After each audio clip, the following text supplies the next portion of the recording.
Hello, friends. It's time for another Dear Burt. Let's see if we can get some questions answered. Hopefully, they'll be of use to most of you, if not all of you. Well, the first one is from A.Q. Finley. Dear Burt, how long does it take for a thought or request using the Bhagavad to manifest? I learned about the Bhagavad from your Quantum Leap program. That's quantum jumping program, by the way. I have used it several times and have yet had success with it. I'll keep trying, though. Well, AQ, let me go over that. First of all, what is the Bhagavad? Did I invent it? Well, it's about 4,000 years old. I first learned about it during my yoga days in the late 40s and early 50s of the last century. Long time ago. Been using it ever since. And what the Bhagavad is really is just touching the tip of your tongue to the roof of your mouth, with your mouth closed, and thinking about something that you want to manifest now. Say that again.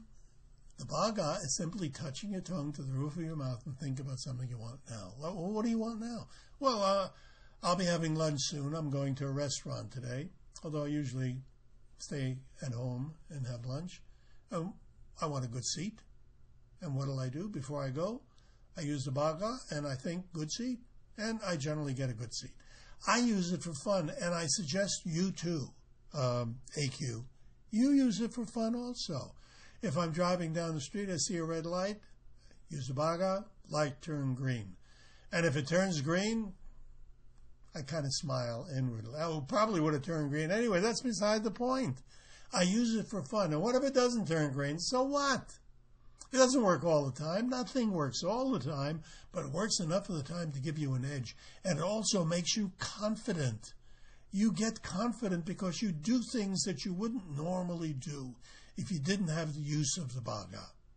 So use the Bhagavad for simple things and then use it for serious things. If I visit a friend in a hospital, an acquaintance, whoever, before I go in, I touch the tip of my tongue to the roof of my mouth, use the Bhagavad, and I say, protection. And now I feel protected against all of the negative energies. So the Bhagavad is with me all the time, and I use it quite frequently. A friend of mine told me an interesting way he used it. He went through a red light inadvertently once. He immediately used the Bhagavad and said, no police, unless I need them. So use it for whatever, and then use it for serious things. Don't be concerned if it's working, if it's not working. It'll start working for you. Next is from Craig. I wondered if you personally have had success using the law of attraction for competitions and lotteries like the winning sage has. Thanks, from Craig. Well, I don't know who the winning sage is, but I haven't not used it for lotteries because I don't buy lottery tickets. I don't believe it. And I don't gamble. I used to gamble a long time ago, but I don't any longer. And they're available. I live in the Palm Springs area, and this is used to be totally a Native American area. And now Native Americans have, as you know, have access to gambling. There are 5 or 6 hotels. All of them have gambling. They're Indian or Native American hotels. So there's plenty of opportunities. I don't like to gamble. I don't gamble. But one time I did. I had demonstrated in Holland. I was in Amsterdam doing a class for Marina Niemeyer, the instructor there. And I was showing them how to use positions of the mind to achieve success in something, as in to control your emotions, I should say. Now, what does that have to do with gambling? Every thought that you have has a position of your mind. As an example, I'll think now of a food that I don't like. Okay, I'm thinking of food I don't like, and it's here around the 7 o'clock position. If there was a clock in front of me, it would be 7 o'clock, food I don't like. Food I like, what do I like? Well, I like chocolate like everybody else. As soon as I think of chocolate, I'm attracted to this area around 1 o'clock. So foods that I like are at 1 o'clock, foods I don't like are at about 7 o'clock. Now, of what use is that?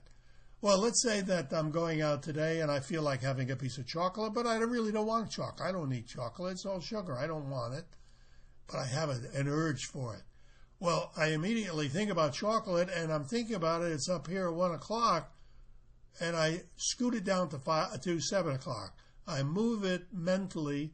Now the chocolate is, I'm thinking of it at 7 o'clock, and boom, just like that, I don't like chocolate anymore. That's how you use positions. Now you can use it for anything at all, as long as there's an emotion involved. What's an emotion? An emotion is any thought that has like or dislike involved. And what's that got to do with gambling? As I said, we were in Amsterdam. We were on a break, and Marina and I were walking down the street. In Amsterdam, every street has a little gambling. Not a casino, but slot machines. And she said, can you use positions, because I had just spoken about it, for gambling? And I said, sure, why not? Let's go in and see. So we walk into the place. I won't go into the details, only to say we were there 5 minutes. I had 2 jackpots. 2 jackpots. One would be a coincidence. 2, something beyond coincidence. Marina says, my gosh, why do you do lectures? Why don't you just go around gambling? Because I don't gamble. I don't like it. I don't like it. Oh, I didn't tell you how I used positions, by the way. I'm getting ahead of myself. How I used positions before we went into that little slot machine place, I thought of a time that I was extremely successful gambling. When I was gambling, I remember in Las Vegas once, I won a lot of money. I walked into my room, I took all the bills because I had cashed in my chips, and I made a little mound of bills on the bed, and I felt so good. Wow, I won all this money. And I was attracted to this position right here, just a little bit above my forehead. And when we walked into this little, I don't want to call it a casino, this little slot machine place, I concentrated on that position. And I made myself lucky. That's how you use positions. Okay, next. From Betty. Good job, Burt. I have the mind box and love it. My question has to do with quantum jumping. When we die on the physical plane, do the other ones who are us on other planes die also? Thanks, Burt. Quantum jumping is so much fun and so interesting. I'm excited to meet other Bettys. Aloha mia, Betty. Well, Betty, that is an interesting question. You know, I've had a lot of questions in the past. That's a new one. Think about it now. Quantum jumping involves infinity. So therefore, whatever you can think of is in an infinite universe. So when you die, do your doppelgangers, your twin selves die also? Yes, some of them. But also some of them are being born, and some of them don't. In other words, whatever you can conceive of is. How many of them die? I don't know, a quadrillion? How many are being born? I don't know.